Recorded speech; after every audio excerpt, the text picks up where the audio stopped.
Okay friends, so आज है day 14 of drop acid, surprising new science of uric acid, the key to losing weight, controlling blood pressure and achieving extraordinary health. तो इसमें हमने last session में देखा था difference between fructose and sucrose का, कि कैसे काम करता है एंड ऑल। अभी आगे है कि fructose metabolism and uric acid overload. ये फ्रक्टोज का पूरा मेटाबॉलिज्म कैसे होता है और उसके चलते कैसे यूरिक एसिड ओवरलोड होती है। ये अगर बायोकेमिस्ट्री को देखेंगे, बायो फ्रक्टोज का कह रहे हैं कि फ्रक्टोज मेटाबॉलिज्म जो है ये पूरा का पूरा बहुत कॉम्प्लेक्स है, इन्वॉल्विंग कई सारे मॉलिक्यूल्स वगैरह। तो अगर टेक्निकली जाएंगे तो हमारे ऑथर कह रहे हैं कि बड़ा टंग ट्विस्टिंग नेम्स आ जाएंगे, ठीक है। लेकिन फिर भी हमें थोड़ा बहुत तो समझना पड़ेगा। You need to know that, कि बोल रहे हैं कि first, fructose is absorbed from the gastrointestinal tract through a different mechanism from the one that processes glucose। मतलब फ्रक्टोज और ग्लूकोज में फ्रक्टोज का रास्ता अलग है, ग्लूकोज का रास्ता अलग है, ठीक है। ग्लूकोज स्टिमुलेट करता है इंसुलिन रिलीज, वो पैंक्रियास से, और फिर वो ग्लूकोज अपना जहां जहां एटीपी का जरूरत है एनर्जी के लिए वो पहुंच जाता है। लेकिन फ्रक्टोज ऐसा नहीं करता। कह रहे this simple fact is precisely what has given clear, और यही एक फैक्ट है कि चूंकि फ्रक्टोज इंसुलिन को बढ़ाता नहीं है, इंसुलिन स्पाइक नहीं कराता है, और इसी को पकड़ के मार्केटिंग वाले ना, जो जितने भी कंपनीज हैं, ये बोल रहे हैं कि अरे ये तो इंसुलिन बढ़ाता ही नहीं, राइट। क्योंकि उसका कोई एलिसिट इंसुलिन रिस्पॉन्स सामने दिखाई नहीं देता, बट वो पीछे इंसुलिन रेजिस्टेंस लेकर आता है, उसके बारे में है आगे डिटेल।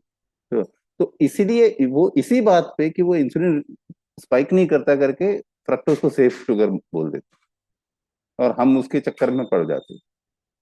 बट यहाँ पे डेविड पोलमटर हमारे ऑथर वही बोल रहे हैं कि despite what savvy marketing would have us believe, the effects of elevated fructose consumption are devastating as it relates to insulin, uric acid plays a central role in devastation.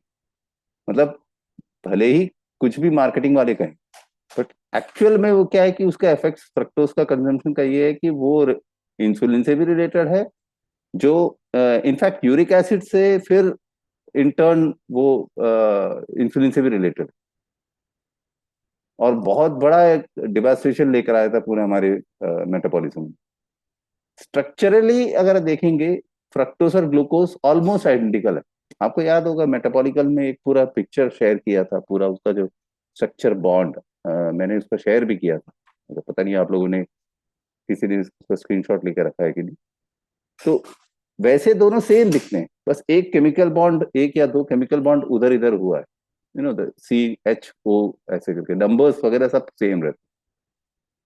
तो ये जो small variations है, यही पूरी कहानी बदल देता है इन दोनों का काम का, ठीक है। That makes all the difference in the world.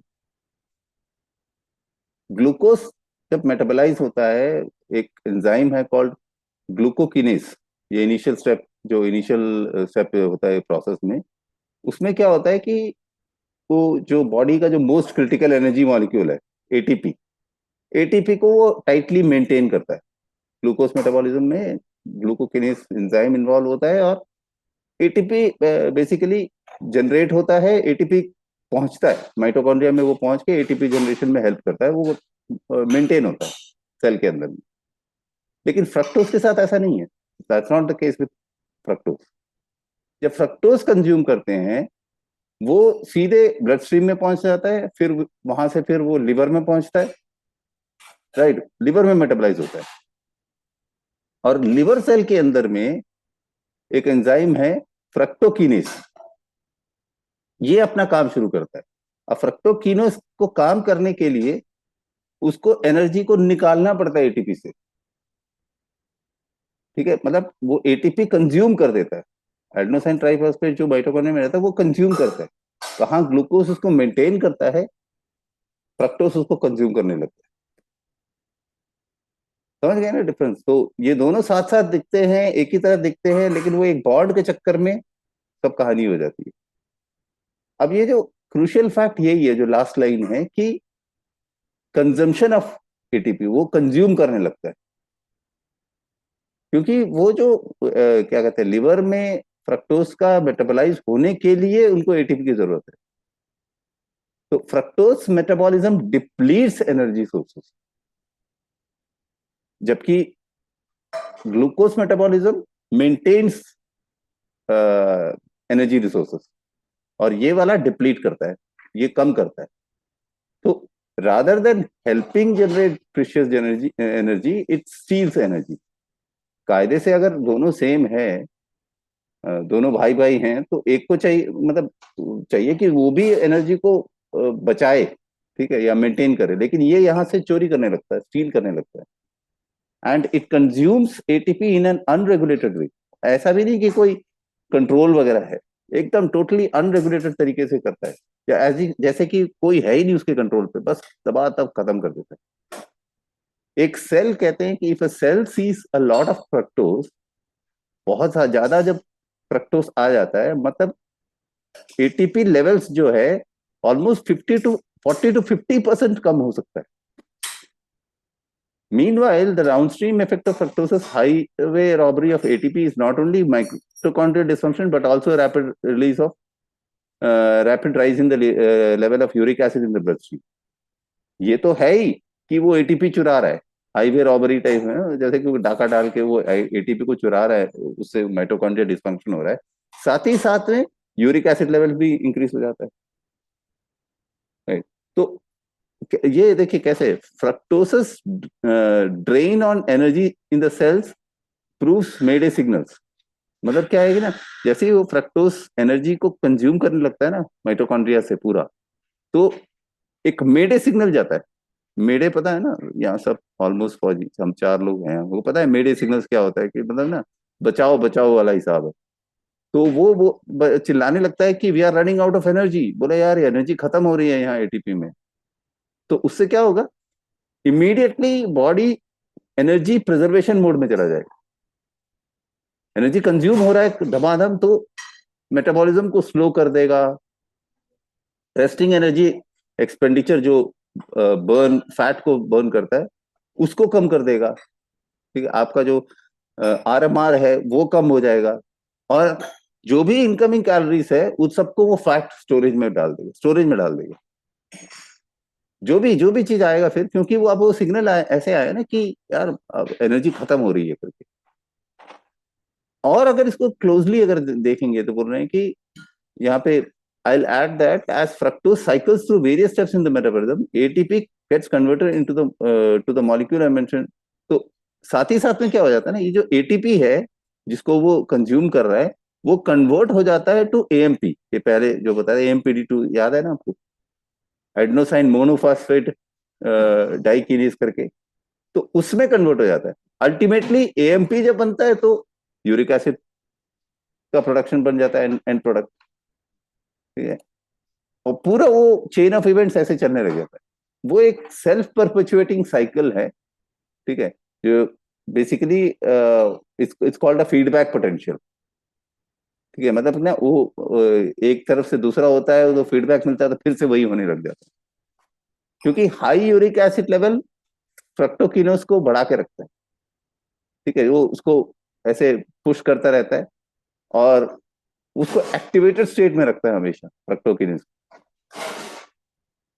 Sustaining the whole process that then goes to the exacerbate. और फिर जब फ्रक्टोकिनेज ये रहता है तो वो और ज्यादा एटीपी को कंज्यूम करने लगता है, ठीक है, एनर्जी डिप्लीशन हो जाता है, माइटोकॉन्ड्रियल डिसफंक्शन हो जाता है, inflammation, oxidative stress, blood pressure बढ़ जाएगा, इंसुलिन रेजिस्टेंस हो जाएगा, राइट, और प्रोडक्शन ऑफ फैट भी बढ़ता जाएगा।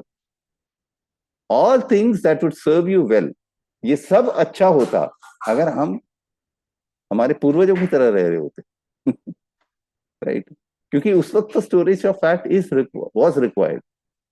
बट आज, ठीक है, if you are a hunter gatherer in a time of food scarcity तब तो ठीक है, आप जब खाना ढूंढ रहे थे, हंटर गैदरर टाइम के थे, शिकार करके खा रहे थे, तब के लिए तो ये ठीक था। But in the world in which we are find ourselves, but आज की दुनिया में जहां हम हैं, किसको चाहिए कि सिस्टम ऐसा काम करे? कोई नहीं चाहता, राइट। इन एडिशन क्या होता है, as a survival signal fructose triggers hunger and thirst. तो और एक एडिशन में क्या हो जाता है, फ्रक्टोज का इसमें आ जाता है यार कि और भूख लगने लगती है, क्योंकि भाई बचाना है ना, स्टोरेज करना है, पुशिंग फर्दर कि भाई हम और खाएं। But as you do just that, you are shunting that potential into storage form.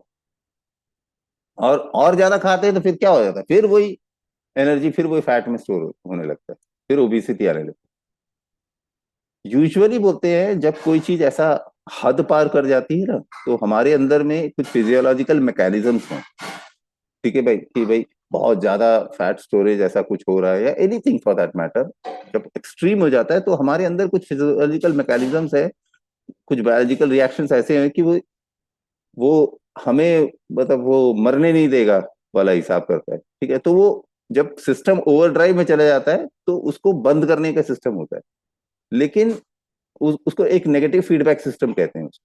वो हमारे शरीर का कहीं ना कहीं से कुछ हार्मोन वगैरह इन्वॉल्व होते हैं, ठीक है।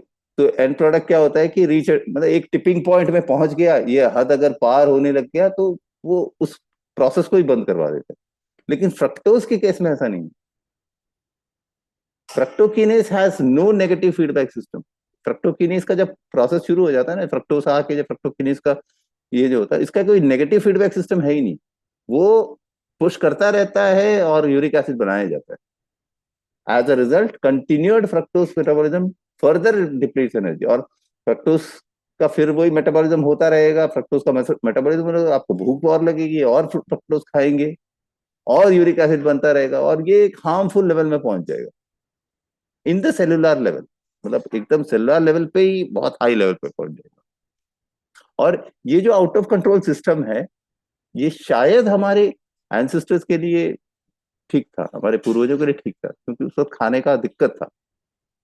और इनफैक्ट आज भी अगर कुछ स्तनधारी जीवों में देखेंगे जो माइग्रेट करते हैं, राइट, या जो हाइब्रिनेट करते हैं, जैसे भालू वगैरह है, राइट, उनके लिए आज भी ये दिस स्टैंड्स ट्रू और ये सही है।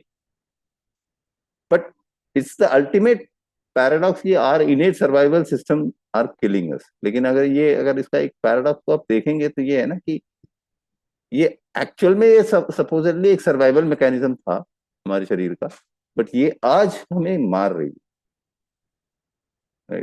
इनफैक्ट बोल रहे हैं कि fructose consumption taps into our deepest DNA programming, our genes load the gun and our environment pulls the trigger.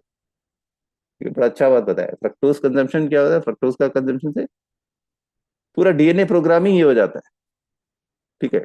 Jeans तो चलो फ्रक्टोज के इस चक्कर में वो तो बोलते नहीं, बंदूक में गोली तो डाल दी, लेकिन वो चलता है due to the environment, the food we eat, right. तो वहां से वो बोलते नहीं, वो भरी हुई बंदूक वो गोली चलने लग जाती है।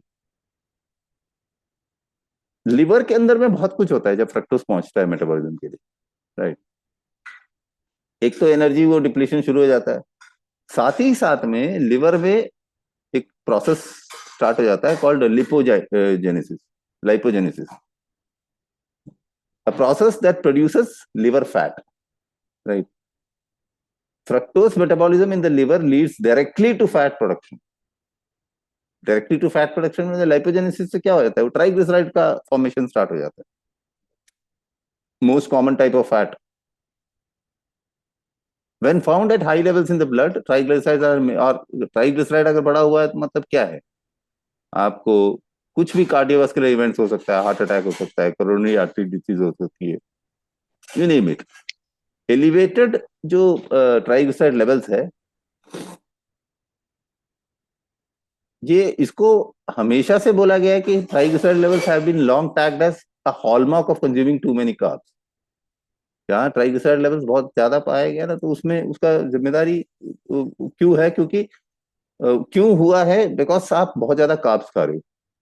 लेकिन आज हमें अभी इससे ये पता चलेगा कि ये कार्ब्स में भी कौन सा कार्ब, प्रिंसिपल ऑफेंडर कौन है, fructose, right, not glucose, not any carbs, ठीक है। 2017 में एक रिव्यू पेपर पब्लिश हुआ था called chronic fructose ingestion as a major health concern. एक प्रोफेसर ऑफ न्यूट्रिशन है, डॉक्टर एमी जे बिडविल, एक स्टेट यूनिवर्सिटी ऑफ न्यूयॉर्क के। तो उन्होंने ये जो पेपर पब्लिश किया था, chronic fructose ingestion as a major concern, health concern. तो इसमें उन्होंने क्लियरली मेंशन किया, डॉक्टर एमी ने, कि the most detrimental aspect of fructose is its ability to be converted to fatty acid within the hepatocytes. सबसे नुकसानदायक अगर जो डेट्रिमेंटल एस्पेक्ट है अगर फ्रक्टोज का, वो ये है कि वो लिवर में हेपोसाइट्स यानी लिवर सेल्स में फैटी एसिड्स को बढ़ाता है। ये उस पेपर में क्लियरली मेंशन है। एक और फंडामेंटल टेक अवे अगर देखेंगे तो accumulation of fat in the liver cells itself wreaks havoc. एक और यहाँ पे मैंने, जैसे ही वो फैट जब लिवर में जमा होने लगता है ना, वो इटसेल्फ वो फिर वो नुकसान करने लग जाता है, वो तबाही मचाने लगता है, क्योंकि वो इनडायरेक्टली सॉरी डायरेक्टली वो कॉम्प्रोमाइज करता है इंसुलिन के काम को, ग्लूकोज स्टोरेज को, राइट। मोर ओवर बोल रहे हैं कि generation of uric acid from fructose metabolism also causes oxidative. और जैसे ही वो फ्रक्टोज मेटाबॉलिज्म शुरू होता है लिवर में, तो उससे क्या होता है कि पैंक्रियास के जो आइलेट्स होते हैं, एक स्मॉल आइलैंड्स टाइप में बने होते हैं जहां पे कि इंसुलिन बनता है पैंक्रियास में, राइट, उस पे वो ऑक्सीडेटिव स्ट्रेस डाल देते हैं। अब जो शुरू में बताया था ना कि फ्रक्टोज डायरेक्टली तो इंसुलिन को छेड़ता नहीं है, इंसुलिन स्पाइक नहीं करता है, बट यहाँ पे वो पैंक्रियास के इंसुलिन बनाने का वो जो प्रोसेस है, वहां में ऑक्सीडेटिव स्ट्रेस लेके आया था। अल्टीमेटली क्या होता है, इंसुलिन रेजिस्टेंस हो जाता है थ्रू द बैक डोर, ठीक है, यूरिक एसिड की मदद से, right. So this is precisely how fructose and elevated uric acid are linked to the development of diabetes. और यही है कि अगर आप लिंक देखेंगे इसके बीच में, कि फ्रक्टोज के साथ में एलिवेटेड यूरिक एसिड, और फिर उसके चलते डायबिटीज और बाकी मेटाबॉलिक डिसऑर्डर सब सारे कुछ उतरे। Uric acid is not merely a by product, it's an instigator of reactions that have harmful effects on metabolism and in turn the entire body। तो यूरिक एसिड को हम ऐसे सोच रहे हैं कि यार ये जस्ट एक बाई प्रोडक्ट है, आया गया, ठीक है, थोड़ा सा बड़ा हुआ है, नहीं, वो एक मेजर इंस्टिगेटर है कई सारे हार्मफुल इफेक्ट्स के पूरे मेटाबॉलिज्म में, और पूरे वो शरीर में फिर वो घूमकर ये कर देता है, तबाही मचाता है। यहाँ पे एक ब्लॉक में इन्होंने मेंशन किया हुआ है, एज अ डॉक्टर बोल रहे हैं कि मेरे को शर्म आती है, बोले I find it shameful that fructose was once marketed as a good safe sugar for diabetes under the misguided thinking that it did not tap the flow of insulin and raise blood sugar। बोले शर्म आती है मुझे ये कहते हुए, लेकिन fructose को एक टाइम में ऐसे प्रमोट किया गया मार्केटिंग में कि ये तो इंसुलिन के फ्लो को कुछ बिल्कुल ये नहीं करता, ब्लड शुगर को बढ़ाता नहीं है, जबकि उस वक्त भी स्ट्रॉन्ग साइंस था जो इंडिकेट करता था कि that was not the case. Fructose acts in stealthy ways through its behaviour in the liver. वो मतलब ना, वो एकदम छुप के स्टेल्दी तरीके से वो अपने लिवर में जाकर ये सारे काम कर देते। It's unique metabolism which कल्मिनेट्स in the generation of elevated uric acid levels results in the constellation of bad outcomes, energy depletion, fat production, impairment in the body's insulin system। तो नहीं, इनका इसका जो फ्रक्टोज का जो मेटाबॉलिज्म का uniqueness है कि जिसके चलते यूरिक एसिड बढ़ जाता है, फिर उसके पीछे पीछे बहुत सारे बैड आउटकम्स आने लगते हैं, एटीपी खत्म हो जा रहा है, राइट, फैट प्रोडक्शन बढ़ जा रहा है, इंसुलिन सिस्टम को बिगाड़ दे रहा है, और अल्टीमेटली अगर आप देखेंगे आपका सिस्टमिक इन्फ्लेमेशन बढ़ जाएगा, ऑक्सीडेटिव स्ट्रेस बढ़ जाएगा, राइट। तो फिर उसके पीछे फिर और कहानियां, राइट। एक और स्टडी के बारे में, one of the most revealing study to highlight the problem, तो ये फ्रक्टोज का जो प्रॉब्लम है ना, कि फ्रक्टोज ग्लूकोज से कैसे अलग है, एक ग्रुप ऑफ साइंटिस्ट ने ये स्टडी किया था। वो इनफैक्ट ग्रुप ऑफ साइंटिस्ट मतलब कई सारे इंस्टीट्यूशन से मिले हुए थे, राइट। इसमें यूनिवर्सिटी ऑफ कैलिफोर्निया डेविस के, Tufts university, university of California Berkeley, right. इन्होंने क्या किया, कई सारे यूनिवर्सिटी से मिलके साइंटिस्ट लोगों ने कुछ वॉलंटियर्स चुने, और वॉलंटियर्स को एदर ग्लूकोज स्वीटेंड और fructose sweetened beverages that provided, मतलब वॉलंटियर्स को इसे दो इसमें बांट के ना, उन्होंने क्या किया कि उनका 25% calories for a 10 week period क्या किया, या मतलब एक ग्रुप को दिया ग्लूकोज वाला, दूसरे को दिया फ्रक्टोज स्वीटेंड बेवरेज, एक को ग्लूकोज स्वीटेंड और दूसरे को फ्रक्टोज स्वीटेंड बेवरेज दिया, जो कि उनके 25% उनके कैलोरीज था, right. Both groups gained wait, दोनों का वजन बढ़ा, ठीक है, क्योंकि 25% आपने एक को ग्लूकोज दूसरे को फ्रक्टोज दिया। But the fructose group had a much higher levels of visceral adipose tissue. लेकिन जो फ्रक्टोज वाला ग्रुप था, उसका विसरल फैट, जो एब्डोमिनल फैट है, जो कमर, जो कमरा बन जाता है बोलते हैं, तो वो जो है वो बहुत ज्यादा देखा गया कि इनमें फ्रक्टोज वाले को। तो we know that high levels of, और एब्डोमिनल फैट का तो पता ही है, the worst kind of body fat that to carry around in excess. क्योंकि जहां आपका विसरल फैट बढ़ गया, फिर वो increase inflammation, increase insulin resistance, type 2 diabetes, Alzheimer's, ठीक है, कोरोनरी आर्टरी डिजीज, सब कुछ आने लग जाता है। उस स्टडी में डेमोन्स्ट्रेट किया कि क्रूशियली ये बताया गया कि it was the fructose group who experience striking rise in triglyceride, और ये भी देखा गया कि फ्रक्टोज वाला ग्रुप था जिसका ट्राइग्लिसराइड लेवल्स भी बढ़ गया, increase production of fat in their liver, जिससे डायरेक्टली वो इंसुलिन रेजिस्टेंस बन जाता है। In addition a variety of cardiovascular risk देखे गए उसमें, जो फ्रक्टोज ग्रुप में, कि कार्डियोवास्कुलर रिस्क मार्कर्स जो होते वो सब हाई पाए गए। एक सिमिलर स्टडी किया गया उसी तरह का, to chart out the metabolic effects of 10 week consumption of fructose. मतलब ये तो पहले तो मर्दों में किया गया था, फिर औरतों में भी ये चीज किया गया, सेम चीज, और रिजल्ट्स वर कार्बन कॉपी बोल रहे, सेम रिजल्ट पाया गया कि फ्रक्टोज वाले का dramatic increase in triglyceride, dramatic increase in fasting glucose level, compromise insulin resistance, ये सब देखा गया। तो given uric acid's fat promoting effects as a direct result of fructose metabolism, you can now see that it's not an innocent bystander. मतलब अभी जो uric acid का ये जो बोलते नहीं फैट प्रोमोटिंग इफेक्ट्स है और फ्रक्टोज मेटाबॉलिज्म में जिस तरह से काम करता है, तो अभी हमें पता चल गया क्लियरली कि ये ऐसे ही कोई बाईस्टैंडर नहीं है कि ऐसे ही खड़ा है, ऐसे ही बढ़ जा रहा है, ठीक है, भाई साहब बहुत बड़ा रोल कर रहा है। It may as well be one of the prime suspect, कि इनफैक्ट ये एक प्राइम सस्पेक्ट हो सकता है, जो बोलते हैं एक स्मोकिंग गन लेके खड़ा है, बंदूक लोड करके, जो सारे इसका इसी के हाथ में, राइट।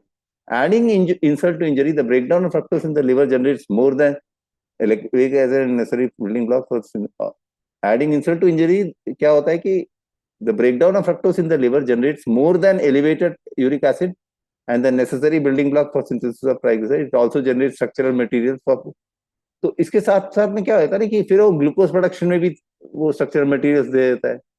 इन एसेंस क्या हो जाता है, it stimulates glucose production in the liver, और इन डूइंग सो टर्न्स वो इंसुलिन रिलीज का दिक्कत कर देता है पैंक्रियास से, राइट। और ज्यादा ग्लूकोज जो है सर्कुलेशन में आ जाता है, ज्यादा ग्लूकोज। तो ये अगेन कहने का मतलब वही है ना कि एक विशियस साइकिल है, ठीक है। यहाँ पे एक्चुअली एक डायग्राम दिया हुआ है, इसमें थोड़ा सा क्लियर आपको पता चलेगा। I'll try to share this thing.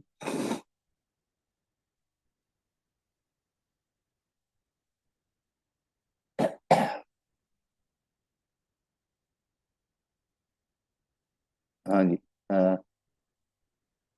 दिख रहा है, कोई बता सकता है?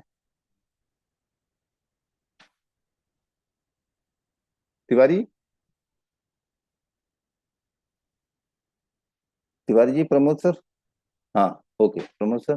तो ये देखिए, ये है effects of fructose in the liver, ठीक है। ये फ्रक्टोज आया लिवर में, fat production, glucose production, insulin resistance, और फिर ये ऐसे होता है, देखो, इंक्रीज ग्लूकोज से भी इंसुलिन रेजिस्टेंस हो जाता है, इंक्रीज इंसुलिन और इंसुलिन रेजिस्टेंस, ये वाला साइकिल एकदम कंटिन्यू चलता रहता है, राइट। बड़ा सिंपल सा इन्होंने बताने की कोशिश करी है, राइट।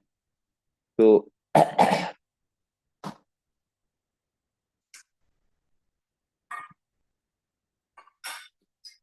तो वो कह रहे हैं कि ये जो इतने स्टडीज वगैरह किए थे, ये findings have alarm doctors in my field. बोल रहे हैं कि इसे जो न्यूरोलॉजी वाले फील्ड के हैं, क्योंकि डॉक्टर पर्ल बटर भी न्यूरोलॉजिस्ट हैं, तो इससे अल्जाइमर्स डिजीज का भी बड़ा खतरा हो जाता है, ठीक है, क्योंकि प्रॉम्प्टिंग देम टू रीथिंक कि फ्रक्टोज फिर ब्रेन में जाके फिर क्या करता होगा, ठीक है।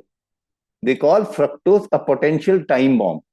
उन्होंने फ्रक्टोज को बताया कि एक टाइम बॉम्ब की तरह है, डिमेंशिया रिस्क के लिए, जो भूलने की जो बीमारी होता है ना, उसका एक ये है कि जहां फ्रक्टोज का आप बहुत ज्यादा कंजम्पशन करते रहेंगे ना, तो वो एक टिकिंग टाइम बॉम्ब है, कब फटेगा पता नहीं, डिमेंशिया रिस्क के लिए। And again researchers have documented uric acid, और इसी में भी वही रिसर्चर्स ने ये देखा कि इसमें सब में मेन रोल तो वही यूरिक एसिड का ही। एक alarm sounding scientist based at the UK के university of Cambridge, university college of London में लिखा था, the association between high fructose consumption and increased risk of cognitive impairment could also be mediated in the level of plasma levels of uric acid caused by एक जो scientist लोगों ने ये बताया था कि कैम्ब्रिज और लंदन के साइंटिस्ट ने बताया कि हाई फ्रक्टोज कंजम्पशन जो है, ये आपका कॉग्निटिव इंपायरमेंट में बहुत बड़ा रिस्क है। ठीक है, क्योंकि रिलेटेड टू आपका ब्लड में uric acid level caused by high fructose intake. उसमें उस पेपर में ये सब हेड था कि fructose and dementia potential time bomb, ऐसे करके उन्होंने उसका हेडिंग ही दिया। फ्रक्टोस और डिमेंशिया, भूलने की बीमारी जो है, उसका रिलेशनशिप बोला है कि इट्स पोटेंशियल टाइम बॉम्ब। और वो हेडिंग ही जो है ना, पूरा मेडिकल कम्युनिटी में थोड़ा सा हल्ला कर दिया था, एक स्टिर लेकर आ गया। The paper's authors go on to explain that an elevated level of uric acid is clear evidence that there is an increased activity of enzyme that has adverse देखिए ये उस पेपर्स में क्लियरली बताया कि uric acid जहां बढ़ा, तो आपका नाइट्रिक एसिड का भी कहानी वहां में ये हो जाता है सिंथेसिस में। नाइट्रिक एसिड, नाइट्रिक ऑक्साइड का सिंथेसिस के बारे में पहले बताया था। ठीक है, तो उसके चलते फिर फ्री रेडिकल्स होना, नाइट्रिक ऑक्साइड का प्रोडक्शन कम हो जाना, राइट। और नाइट्रिक ऑक्साइड कितना जरूरी है वैस्कुलर हेल्थ के लिए, ये तो बताया ही था। ठीक है, वो आपके सेल वॉल्स को वो जो बना के रखता है कि भाई फ्लेक्सिबल रहे एंड ऑल, राइट। तो it's also key to the health of the brain. और हमारे यही नाइट्रिक ऑक्साइड जो है ब्रेन की हेल्थ के लिए भी उतना ही इंपॉर्टेंट, क्योंकि वो डायरेक्टली वो इन्वॉल्व होता है वो मैसेज ट्रांसमिशन और मेमोरी फॉर्मेशन। आगे एक्चुअली इनफैक्ट डिटेल में है कि इंसुलिन का क्या, नाइट्रिक ऑक्साइड, सॉरी इंसुलिन में भी क्या नाइट्रिक ऑक्साइड की जरूरत है, और वो बॉडी और ब्रेन में कैसे वो काम करता है। ठीक है, नाइट्रिक ऑक्साइड विथ इंसुलिन। ठीक है, तो उसके बारे में आगे है। Fructose induced hyperuricemia has both direct and indirect roles in the metabolic syndrome, a huge risk factor for brain dysfunction. Hence, we have yet another link between uric acid levels and risk of cognitive decline. तो अभी वो ये studies वगैरह ये भी clearly बता देता है कि यूरिक एसिड लेवल्स बढ़ा हुआ है, मतलब कि आपका कॉग्निटिव डिक्लाइन का संभावना भी बहुत ज्यादा हो जाता है। Relationship demonstrated in plenty of studies, तो कई सारे स्टडीज में elevated uric acid levels and cognitive decline, ठीक है, हमारा ब्रेन फंक्शन का डिक्लाइन का ये एकदम क्लियरली पता चल गया, राइट। तो ये था अबाउट कि फ्रक्टोज मेटाबॉलिज्म कैसे होता है टोटल हमारे शरीर के अंदर में, not with the technical thing but समझ में शायद आ गया आप लोग को। नेक्स्ट ये बता रहे हैं कि fructose hijacks hunger cues keeping uric acid production turned on. Fructose क्या है ना, कि एक और है कि आपका जो भूख का वो है ना, भूख लगना और पेट भरा होना, राइट। तो वो जो दो लेप्टिन और ग्रेलिन है ना, उसके एक्टिविटी में भी बड़ा ये कर देता है, साथ ही साथ में यूरिक एसिड लेवल्स को टर्न ऑन करके रखता है। तो उसके बारे में है कि one of the most misunderstood differences between glucose and fructose is the effect they have on appetite. ठीक है, ये इसको बहुत ज्यादा समझा नहीं है लोगों ने कि फ्रक्टोज और ग्लूकोज मिलके आपके एपेटाइट को क्या करता है, राइट। तो here's where fructose once again takes the lead. तो यहाँ पे क्या है, फ्रक्टोज लीड लेता है, क्या है कि जैसे मैंने बताया कि देर आर टू हॉर्मोन्स जो हमारे भूख को और पेट भरा हो ये चीज को कंट्रोल करता है, राइट। ग्रेलिन एंड लेप्टिन, ठीक है, ये इसके बारे में हमने कई बार कई बुक्स में भी पढ़े हैं। ठीक है, सनील सर तो आज आए नहीं है, सनील सर ने कई बहुत अच्छी तरह से इसका पूरा ये कई सारे सेशंस में भी बताया होगा। Simply put is ghrelin, GHRELIN, ghrelin मतलब गो। गो मतलब कि खाओ, ठीक है, आप ऐसे समझ सकते हो उसको। गो ट्रिगर्स हंगर, ग्रेलिन मतलब भूख लग रही है आप, वेरस लेप्टिन मतलब स्टॉप। लेप्टिन मतलब भर गया भाई पेट पर, रुक जाओ। सेंस ऑफ फुलनेस लेकर आता है, ठीक है। तो अगर आपको कंफ्यूजन है ग्रेलिन और लेप्टिन में, तो आप हमेशा ये चीज याद रखो, ग्रेलिन का जी लगा लो तो गो यानी खाओ, ठीक है। And leptin, the other one is stop, रुक जाओ, राइट। ये दोनों को नॉर्मली, ये दोनों टर्म्स को, दोनों हॉर्मोन्स को साथ में यूज करते हैं, साथ में ही चलते हैं। ग्रेलिन जो है ये हमारे स्टोमक में सिक्रीट होता है जब वो खाली होता है, पेट खाली होता है, भूख लगती है, तो ब्रेन को मैसेज जाता है कि यार खाना ले आओ, ठीक है, that you need to eat, खाना चाहिए। Conversely when your stomach is full, और जब आपका स्टोमक फुल रहता है, तो फैट सेल्स निकालते हैं लेप्टिन को, स्टॉप वाला जो हार्मोन है, ठीक है। वो अपने ब्रेन को बोलते हैं हाँ भाई चलो पेट भर गया, बंद करो। एक सेमिनल स्टडी पब्लिश हुआ था 2004 में, ठीक है, इन्होंने कई सारे जगह में इसका मेंशन भी किया हुआ है। इसमें ये देखा गया था कि an 18% drop in leptin experience 28% increase in ghrelin. मतलब 18% अगर लेप्टिन का ड्रॉप हुआ, लेप्टिन का ड्रॉप मतलब कि वो जो स्टॉप वाला जो फैट से रिलीज होता है हार्मोन, उसका 18% ड्रॉप मतलब उसमें देखा गया कि 28% आपका ग्रेलिन बढ़ जाता है, ठीक है। 18% ड्रॉप इन लेप्टिन, तो 28% इंक्रीज हो जाता है आपका ग्रेलिन।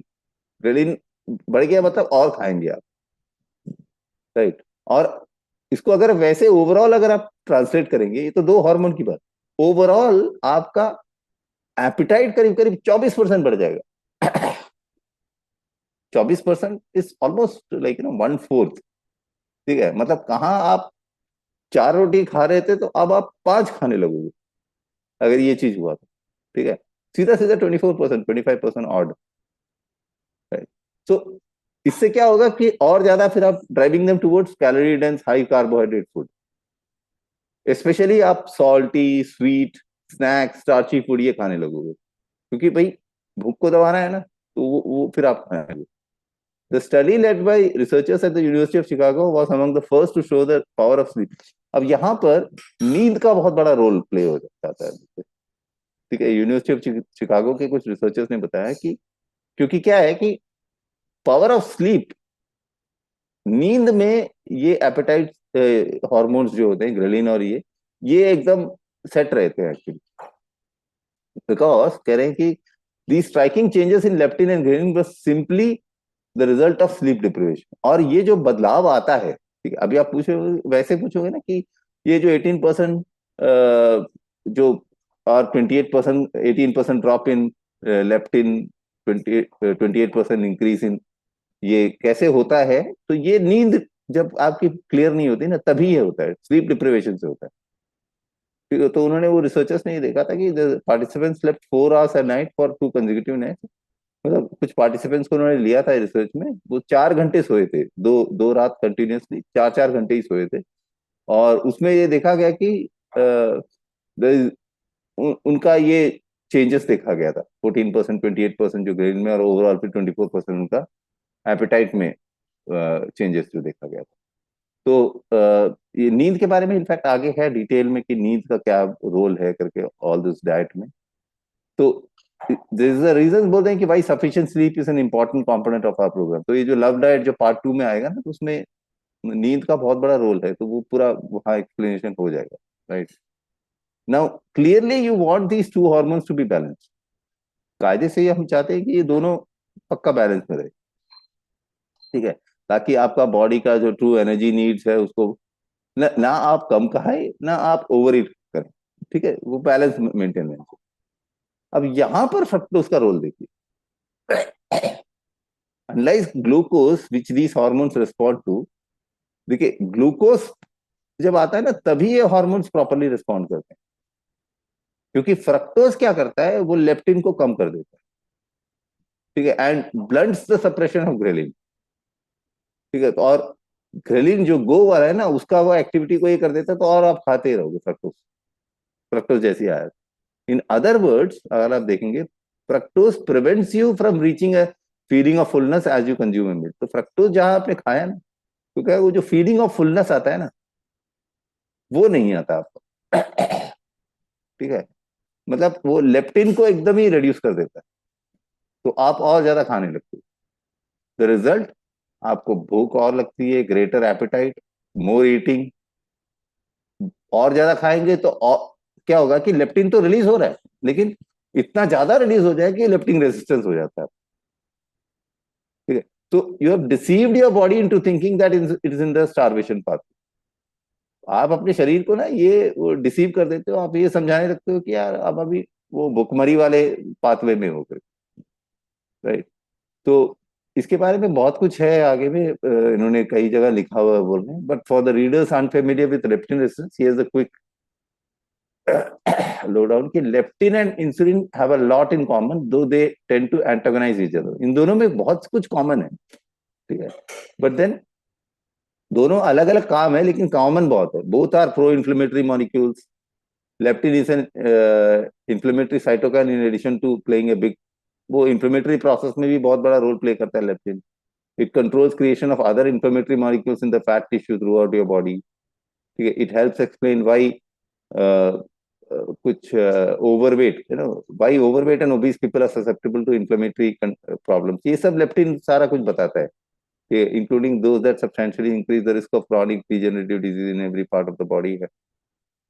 ये लेप्टिन और ग्रेलिन का रोल ही है कि पूरा बॉडी का जो भी क्रॉनिक डिजेनरेटिव डिजीजेस जो भी होते हैं हेड टू टो, ये सब में इनका रोल होता है। Both leptin and I am not talking about ghrelin here, it's about leptin and insulin. ठीक है, क्योंकि इंसुलिन का रोल ही है, इंसुलिन रिलीज होगा जब ग्लूकोज लेते हैं। ठीक है ना, तो आप कंफ्यूज मत होइए, हम अभी पहले बात कर रहे थे ग्रेलिन के बारे में, अब हम बात कर रहे हैं लेप्टिन एंड इंसुलिन के बारे में, इनके बीच में कॉमनैलिटीज के बारे में बात कर। राइट। आज टाइम हो गया, विल कंटिन्यू दिस थिंग, क्योंकि ये पैराग्राफ थोड़ा सा लंबा है। ठीक है, तो कल हम इसी को, ये जो लेप्टिन एंड इंसुलिन का जो कॉमनैलिटीज हैं, इसको लेकर हम चलेंगे। राइट। तो सब लोग अनम्यूट हैं, अगर किसी को कुछ अगर पूछना हो, कुछ अगर क्लियर नहीं हुआ हो तो एनीबडी।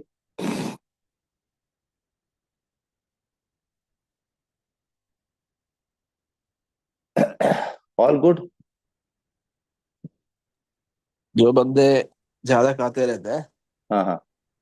उसमें इसी लेप्टिन के प्रॉब्लम है ना, लेप्टिन रेजिस्टेंस होगा। हाँ, लेप्टिन रेजिस्टेंस हो गया,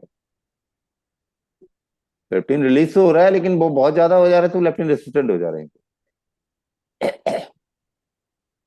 उनका तो डाइट ही बस देखना पड़ेगा घुमा फिरा के। डाइट में कहीं फ्रक्टोज का ये ज्यादा तो नहीं है, क्योंकि बेसिक ग्लूकोज आएगा तो ये सब कंट्रोल में रहेगा, बट कहीं फ्रक्टोज तो नहीं आ रहा है ज्यादा। तो कितना भी दे दो खाते रहेगा। हाँ, वो फ्रक्टोज ही होगा ना, फ्रक्टोज का ही कहीं ना कहीं रोल होगा। अब देखिए उसका फ्रक्टोज कहाँ कहाँ है करके, कहाँ कहाँ से उसको फ्रक्टोज मिल रहा होगा। हाँ, डायरेक्ट इनटेक तो नहीं होगा, लेकिन वही है ना, हाँ, कॉन्सेंट्रेटेड वाला सब जगह में आ रहा कहीं है। कहीं ना कहीं से आ रहा है उसको। मतलब बेसिक शुगर में भी तो है ना, आपको 55%, 42% अलग अलग है बेसिक शुगर, सुक्रोज में भी है। हाँ। एज सच वो फ्रक्टोज बोले कि मैं सॉफ्ट ड्रिंक नहीं पीता या नहीं भी खा रहा होगा, बट कहीं ना कहीं से वो आ जा रहा है। तो और ये लॉन्ग टर्म में होता है, तुरंत कभी से नहीं होता है, कई लंबे टाइम से हुआ है, तब जाकर ये चीज हुआ है उनके शरीर में, वो खाने खाने लगते हैं। एंड प्लस जैसे अभी बताया कि उनका स्लीप का देख लेना। ठीक है, अगर उनको नींद पूरा नहीं हो रहा है तो भी लेप्टिन रेजिस्टेंट होंगे वो, क्योंकि वो हाँ। बैलेंस बनाता है एक्चुअली। ठीक है, क्योंकि आप देखोगे पूरा डाइट आपने देख लिया, बोले यार इसका तो फ्रक्टोज कहीं बहुत कम ही दिखाई दे रहा है, फिर क्यों हो रहा है? शायद नींद ठीक नहीं हो उसकी। हम्म। तब आपको नींद पकड़ना पड़ेगा उसका। यूनिन बैलेंस हो जाएगा तो ये काफी हद तक बैलेंस हो जाएगा, right? Thank you. Okay friends, तो let's call it a day. Daily में उसका टाइम भी हो गया, राइट? तो कल मिलते हैं। Will continue this thing tomorrow, right? Thank you all for joining in.